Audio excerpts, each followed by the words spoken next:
Hello everyone, আমি কবিতা চলে এলাম তোমাদের মাঝে আবার সুন্দর একটা নতুন ব্লগ নিয়ে। তো চলো ব্লগটা আমি এখান থেকে স্টার্ট করি। কি করব না করব আজকে সারাদিনের কাজ বাজ সেটাই শেয়ার করব তোমাদের সাথে। অবশ্যই ভালোবাসা দিয়ে আমার সাথে থেকো, পাশে থেকো। চলো ব্লগটা কন্টিনিউ করতে থাকো। চলো দেখাই রশনি সোনা এতক্ষণ কি কি করেছে ঘরে। দেখো বন্ধুরা, এখানে বসিয়ে দিয়েছি ভাত। এখানে ভাত হচ্ছে, আর এই দেখো এখানে বাসন আছে। সকালবেলা অলরেডি আমার রান্না হয়ে গেছে, তো বাসন আছে, বাসনগুলো মাজবো।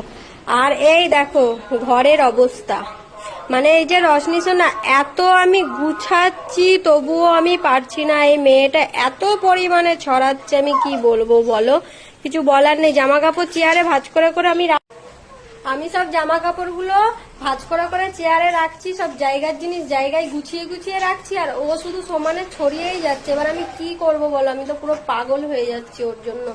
একই কোনো সময় বুঝবে না নাকি কেন এত বদমাইশি করে।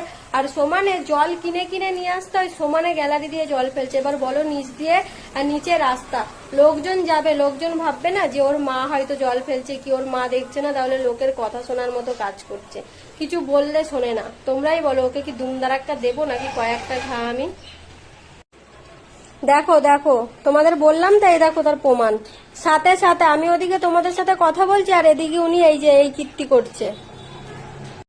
দেখো বন্ধুরা, দুর্গাপুজোতে শাড়ি কিনেছিলাম। তো দুর্গাপুজো আমাদের বাঙালিদের একটা ফেমাস পুজো।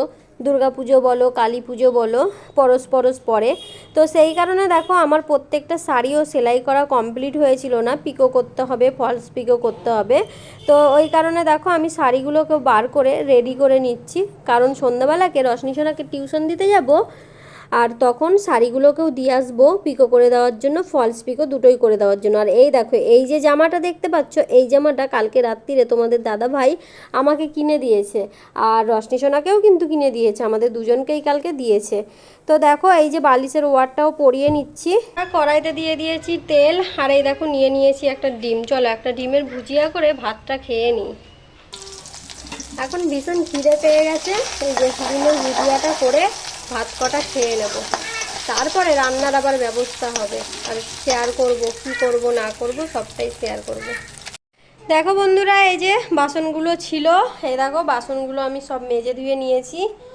এবার চলো ঘরটাকে মুছে নিই। বিছানাপত্র সব কিছু গুছিয়ে নিয়ে ঘরটার ঝাড়ু মেরে এই যে ডিম ভাজা করে ভাত খেয়ে নিয়েছি, রশনি সোনাকেও খাইয়েছি। খাইয়ে দাইয়ে বাসন টাসনগুলো সব কিছু মেজে ধুয়ে কমপ্লিট করে নিয়ে লাস্টে আমি এই দেখো ঘর মুছে নিচ্ছি। এবার ঘরটা মুছবো, কমপ্লিট করব, ঘর মুছে তারপরে যাব স্নান করতে। তো স্নান করে এসে তারপরে বাসনপত্রগুলো সব আগে গুছিয়ে নেব, গুছিয়ে নিয়ে তারপর ঠাকুরের বাসনগুলো ধোবো, তারপরে এই যে ভগবানের সেবা দেবো। তার পাকে রশনি সোনা কতটা বদমাইশ করে সেটা একটু দেখাই। দেখো বন্ধুরা, এই যে আমি কাজ করি আর আমার রশনি সোনা এই যে শুধু ছড়াতেই থাকে। দেখো কত বই ছড়িয়েছে, ও খালি গায়ে আছে তাই ওকে আর দেখাচ্ছি না। দেখো এখান থেকে দুনিয়ার বই দিয়ে সব ছড়িয়েছে। দেখো বন্ধুরা, স্নান করে চলে এসেছি, এই দেখো জামা কাপড়গুলোকেও কেচে নিয়েছি। এবার চলো এই যে বাসনগুলো জায়গার বাসন জায়গায় রাখি, আর এই যে পুজোর বাসনগুলোও ধুয়ে নেব, তারপরে ঠাকুরকে পুজো দেব। এই যে রশনি সোনা আমাকে দেখাতে এসছে, উই দেখ এটা কি,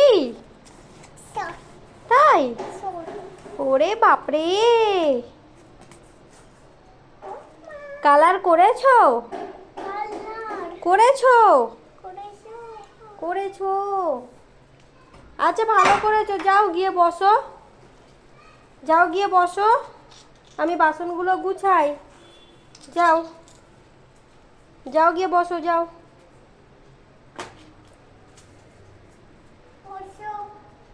তোমাকে বললাম তো বসতে। এই আবার জুতোয় হাত দেয় না, জুতো। তো চলো বন্ধুরা, রশনি সোনা এই যে ওর ড্রয়িং খাতাটা নিয়ে এসছে, নিয়ে এসে কালার করেছে, আর ওখানে একটা তিমি আছে, ও আমাকে সেটাই দেখাচ্ছিল। ওই দেখো মাম্মি, ওই দেখো।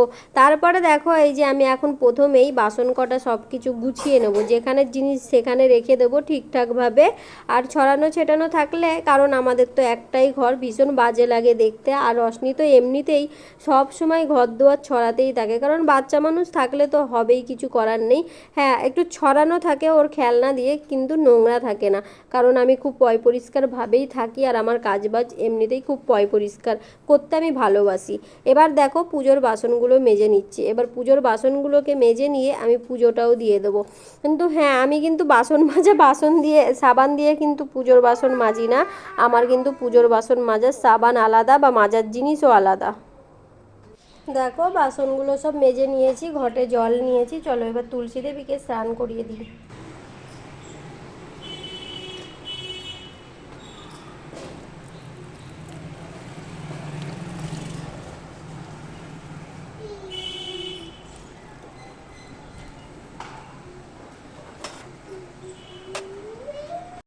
এবার চলো বন্ধুরা ভগবানের সেবাটা আমি দিয়ে নিই। দেখো প্রথমেই কিন্তু আমি একটা ছোট্ট কাপড়ের টুকরো দিয়ে আমার ভগবানদেরকে ভালোভাবে মুছে পরিষ্কার করে নিচ্ছি। আর এটা কিন্তু আমার রোজকারের কাজ। আমি যখনই ভগবানের সেবা দিতে আসি প্রথমে তাদেরকে মুছে পরিষ্কার করি, তারপরে আমি যখন ভগবানের চরণে এভাবে গ্লাসে করে জল দিই তখন আমি একটা কথাই বলি, ওং মহাদেব কি চরণায় নমস্তে, ওং বজরংবলী চরণায় নমস্তে, ওং মা লক্ষ্মী দেবাই চরণায় নমস্তে, ওং মহাদেব কি চরণায় নমস্তে, ওং গণেশাই চরণায় নমস্তে, ওং পার্বতী দেবাই চরণায় নমস্তে। আমার কোনো ভুল থাকলে অবশ্যই তোমরা কিন্তু একটু কমেন্টস করে আমাকে জানাবে এটাকে আমার ভুল হচ্ছে কি না। আমি যেরকম পারি সেরকম আর কি বলি। তারপরে দেখো গেলাস টেলাস দিয়ে থালা দিয়ে ফল ছিল ধূপ দিয়ে জেলে দিয়ে পুজোটা কিন্তু আমি কমপ্লিট করে দিলাম। এভাবেই আমি পুজো দিই। আর রশ্মিসোনা গাছের ফুলগুলো সব ছিঁড়ে ফেলেছে, যার জন্য ফুল দিতে পারিনি। ভিডিওটা ভালো লাগলে অবশ্যই কিন্তু লাইক কমেন্টস করে আমার পাশে থেকো। সকলকে অসংখ্য অসংখ্য ধন্যবাদ, অনেক অনেক ভালোবাসা।